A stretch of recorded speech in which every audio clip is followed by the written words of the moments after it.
We have finally entered our favorite month of the year. Halloween is upon us. Oh, I thought it was pumpkin spice time. Oh, well, that too. Today on the show.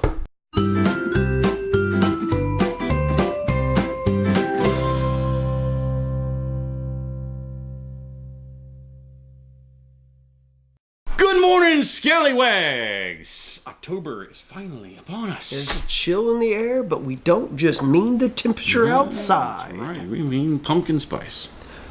Oh, is it that time? I gotta go. Yeah. It's all like pumpkin spice hot dogs. It was just, I think that's a horror all unto its own self. Terrifying. That's too much. But as it is October, we decided that, of course, you got spooky time of year. You got to tell some spooky stories. Got to tell some spooky stories. So, in lieu of doing 13 weeks of hell of stuff, I mean, fun premise, bad execution. But it's like we did. This was talking about last year, our 13 weeks leading up to Halloween. If you missed out on that, we should riff on those episodes. Good, all of them. It's all of them, all at once. At once, one giant long episode. But we decided that, of course, just for the month of October, over the next few Tuesdays, we're going to tell some true creepy stories that would either make or possibly are even better than horror movies. Yeah. We're going to start off with Big Nose George out of Wyoming. That's right. Giant Nose. It's terrifying. Giant Nose. Parrot and his gang. That's right. They were train robbers back in the 1800s. Who honestly didn't rob a train? We robbed trains back in the 1800s. We just don't remember it. Mm-hmm. Yeah. True. He robbed trains back through the mid to late 1800s and finally got caught shooting up some deputies. Back in Rattlesnake Canyon. That's right, near Elk Mountain, where they were spotted by gang lookouts. The robbers were, not the officers, the robbers.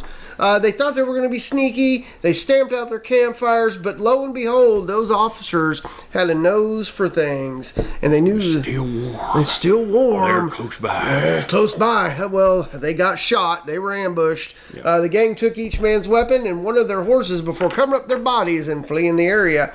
They were initially reported to have a $10,000 bounty on their head. Back then, that is a lot of money. And then we doubled it. Ooh.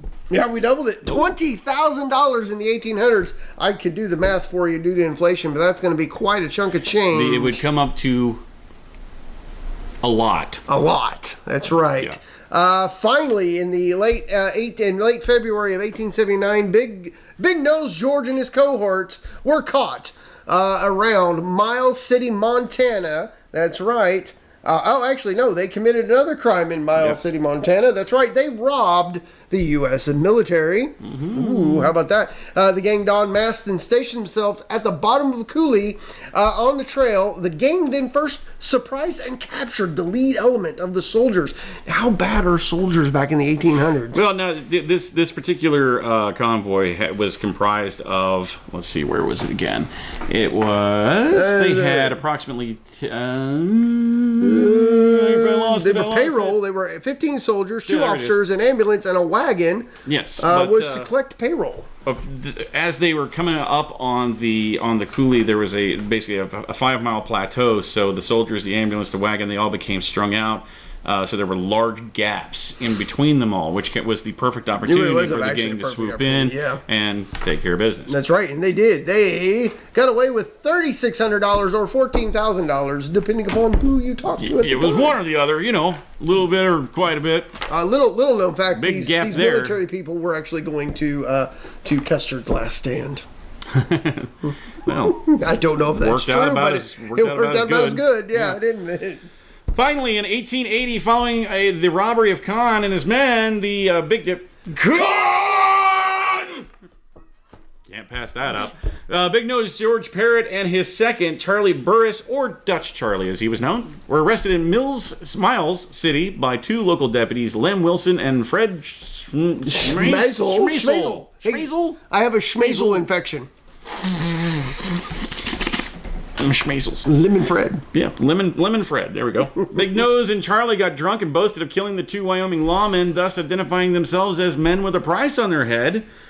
Parrott was arrested and returned to Wyoming to face charges of murder. Most foul. However, Parrott was sentenced to hang on April 2nd, 1881, following a trial. But he tried to escape while being held at Rawlins, Wyoming jail. Parent was able to wedge and file the rivets of the heavy shackles on his ankles using a pocket knife and a piece of sandstone. That's pretty determined. That's determination right there. Ingenuity. On March 22nd, having removed the shackles, he hid in the washroom until jailer Robert Rankin entered the area. He then struck Rankin over the head, fracturing his skull. Rankin managed to fight back, called out for his wife Rosa. She basically grabbed a pistol and persuaded Parrott to go back to his cell. Persuaded. She mom voiced him back to the cell. That's right. That's exactly. You get your don't make me count. That's right. If I get to 3 and you're not in that cell, oh Lord help me. News of the escape attempt spread throughout Rollins, and a group of people started making their way to the jail. Pitchforks and torches and everything. To get interesting. While Rankin lay recovering, masked men with pistols burst into the jail, holding Rankin at gunpoint. They took his keys, then dragged Parrott out of his cell. Oh. However, his rescuers turned out to be townspeople, bringing Parrott to a lynch mob. Probably want a cracker? Yeah, of more than 200 people. Woo! And they strung him up on a telephone pole. Charlie Burris suffered a similar lynching not long after his capture. Having been transported by train to Rollins, a group of locals from there also found him hiding in a baggage compartment of a train, and they proceeded to hang him on the crossbeams of a nearby telegraph pole. Now, if that lynching wasn't bad enough, now here's turn to the macabre. Doctors Thomas McGee and John Eugene Osborne took possession of Parrott's body after the outlaw had died. Why? Why, you ask? Why? Well, the doctors wanted to study the outlaw's brain for clues to criminality. The top of Parrott's skull was crudely sawn off. Thank God he was dead. What'd they do with that? What'd they do with that skull? He presented him to a 15-year-old Lillian Heath. Like wow. You do, That's what you do. Hey, drink your wine, drink your beer out of the skull. At the top of a guy's skull. It makes you stronger. The Vikings did it.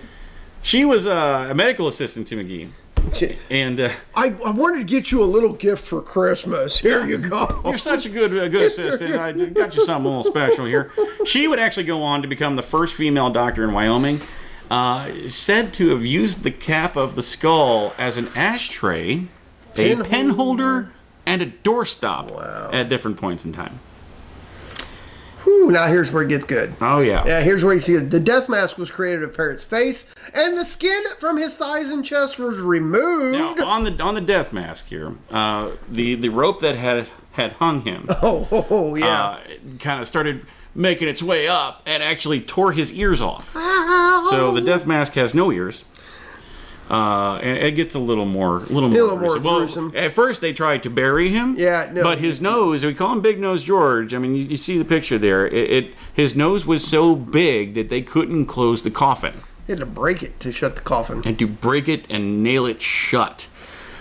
Yeah.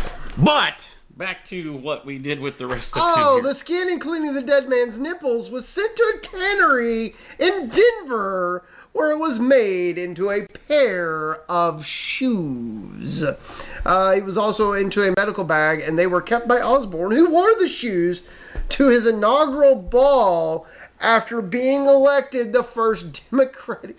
Wow. There's a scandal for you. First Democratic governor of Wyoming. Washington. Wearing human shoes. At least you can say your current elected official hasn't ever done that. Yeah.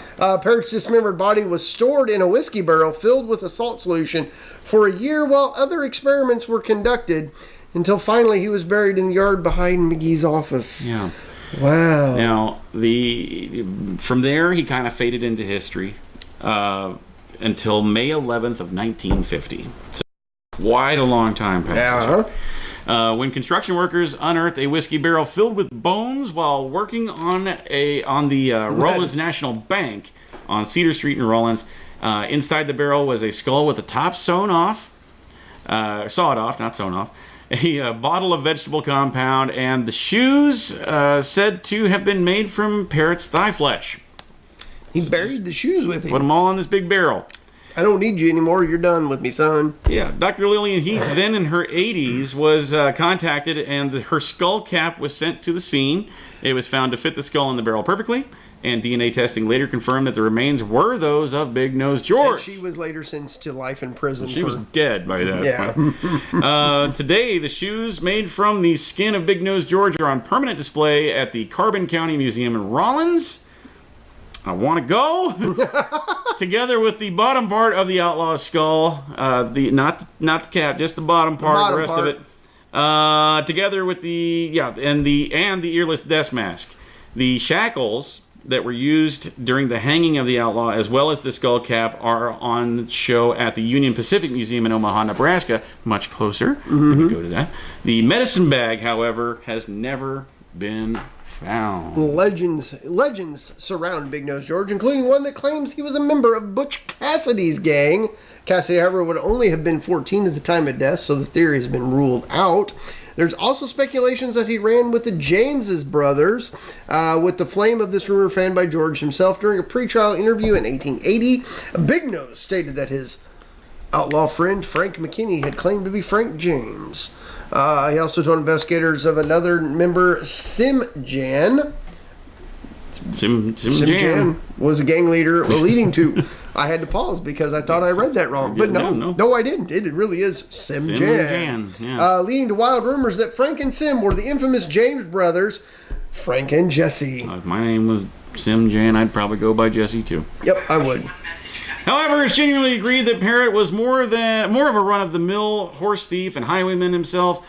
His gang enjoyed a successful run of robbing pay wagons and stagecoaches of the crash in the late 1870s. In the crash? In the cash? Of cash. Stagecoaches of cash. See words. Didn't rob stagecoach crashes. Today on Worst Week tomorrow on Worst Week Wednesday, stagecoach crash. But a yearning for bigger profits led to the attempted train robbery. So there you go. That is the story, not the legend. It is a true story. It's a true story, not a legend. Big-nosed George. Now here's the question: Miles City, Montana, or are they going to be in Rollin? One of those is pretty much a dead town at this point. And I wonder if it's haunted. I don't know.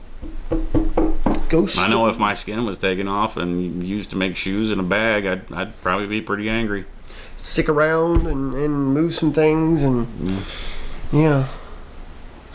If you have a spooky, scary, true story that you'd like to hear us talk about, go ahead and put those in the comments below. Yeah, make sure you guys continue to check us out on Facebook, Instagram, and Twitter. And you're here on YouTube, so continue to do those YouTubes, like liking, commenting, sharing, and subscribing. Do the things. Do all those things. We like the things. Mash this thumbs up button, because we want to see those likes climb. The thumbs up. The thumbs up stums. Hashtag mash the thumbs up. That would hurt. I don't know what a thumbs up is, but mash it. You like this shirt? I like that shirt. That's a nice looking shirt. You can get you one right there. That's Indeed. right. Just send us a private message and we need to know 3 things. That's all we need. Just 3 things. 1, the color of shirt that you would like. The color of text that you would like. And the size that you would like. Short sleeve shirt like one Shpoo here has on is $20. A long sleeve shirt, which for those who didn't know, would come down to about here. Those are $22. Showing off my nasty bruise from the worst nurse in history. Good Lord. And it's cool. It's cool outside. It was kind of crisp this morning. It was very crisp this morning. So you get a hoodie for $25 that says The Show on the back. Comfy. Yeah. Get yourself one today. Just send us a private message letting us know those 3 things. We'll get that ball rolling for you. Yep. Tomorrow is our favorite day of the week. And we're going back a little bit. Back to the roots. To the roots of Worst Week Wednesday. Indeed. Don't miss it. We'll see you then. Hey there. I'm Shpoo. And this is how you make D panic. No. And this is your Russian clip of the day.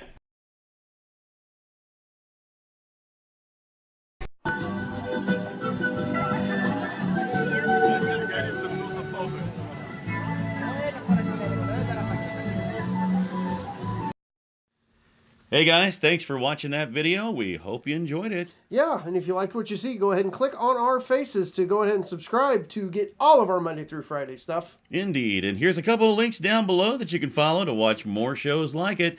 Tons of great content right here at Scallywag Productions. We'll see you tomorrow.